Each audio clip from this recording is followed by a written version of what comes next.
vous avez peur de certaines choses, mais ça va toujours finir par arriver. Alors, il y a un de mes abonnés qui me fait un beau retour, mais il a un peu peur.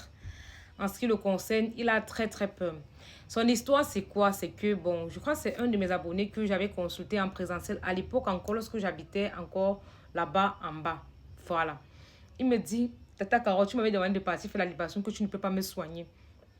Il a fait la libation et à un moment donné, il a commencé à faire des rêves prémonitoires où il voyait des personnes âgées qui lui parlaient. On lui passait des messages en disant qu'à un moment donné, il ira au village, mais qu'on va d'abord tracer le chemin. Tracer le chemin, là, il me dit que Tata, 4 personnes sont décédées dans ma famille. 4 personnes sont décédées et je peux dire que c'était des personnes qui s'opposaient de façon explicite, des gens qui exprimaient leur haine vis-à-vis d'eux et ses frères.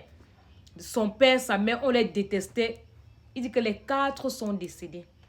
Il dit que Tata, c'est où j'ai pensé à toi, comme tu dis souvent que pendant que nous sommes en train de pleurer les finances, que ouvrez-nous les portes financières, on veut les voyages, on veut ceci, on veut cela, et ils sont en train d'arranger autre chose. Il y a eu 4 décès chez eux. À un moment donné, il avait même déjà peur que est-ce que c'est lui qui cause les décès là parce qu'il fait la libation. C'est le genre, on a enlevé, comme on dit, la mauvaise graine dans la famille. 4 personnes. Au point où les gens ont commencé à dire qu'on ne se réjouit pas de la mort de quelqu'un, mais les gens vont un peu respirer, comme les gens se sont partis. Et j'ai dit que Tata, quand je suis arrivée au village, il faut voir comment les gens m'ont accueilli. On m'a accueilli, j'étais allée. Je ne pouvais pas imaginer que moi, je pouvais manger dans mon village. Quand je passe dans mon village, même l'eau, je ne prends pas. Je salue, je donne à boire, je passe sur les tombes, je fais ce que j'ai à faire, je rentre. À l'époque, ils ne connaissaient même pas la libation. Ils partaient juste parler sur la tombe, après, ils rentrent. Mais le tous là, ça s'est tellement bien passé. Avec la succession de deuil, ils ont décidé de parler de certaines choses, des maladies, des situations de la famille, les malédictions, tout ça. On les a bénis. Il me dit, Tata, si tu ne vis pas ça, tu ne peux pas croire que c'est possible. Nos ancêtres sont là, ils sont vivants, ils sont avec nous. Ils sont avec nous. Je dis que Tata, moi j'ai vécu. Je dis 4 personnes sont décédées. Le gars reste comme ça. Il dit que mince, je ne pouvais pas imaginer que dans la famille, il pouvait avoir la paix même pour 2 minutes. Il dit actuellement là, je cause avec mes cousins. J'ai appris que j'ai même les frères qui sont en bain. Et tout le reste là, c'est-à-dire les 4 personnes là étaient un frein pour toute la famille.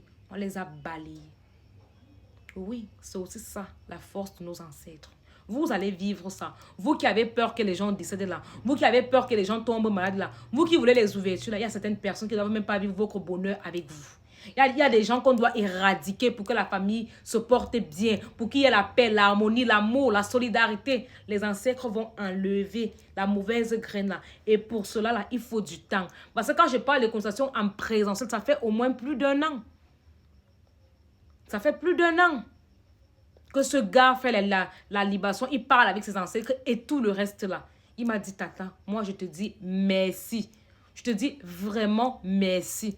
Tu m'as assagi, tu m'as rendu plus mature. Parce que là, maintenant, je comprends que ces choses-là ne sont pas sataniques. C'est où tu apprends même qu'il y a des patriarches dans ton village, que tu peux avoir accès à eux, que tu peux demander conseil, que tu peux faire... C'est parce que oui, vous pensez que ces choses-là sont tellement fermées. Pourtant, il suffit que tu cognes, on t'ouvre, tu te rends compte que c'est un monde qui existe. Mais on vous a fait croire que non, tous les patriarches sont des sorciers. Ils sont là des mèches avec les sorciers de votre village. Ils entrent dans la politique. On ne peut plus leur faire confiance et tout, et tout. Je vais vous dire quelque chose.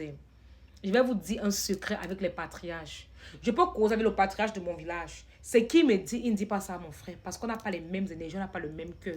Il regarde que ici, là, il y a la sagesse. Ici, il y a l'amour. Je peux quand même dire certaines choses. L'enfant, s'il va bien prendre ça. L'enfant, s'il va mieux garder ça. Celui-là, je ne peux pas. Je vais seulement le guider avec les adages. C'est comme ça. Nos ancêtres sont présents. Ils sont là.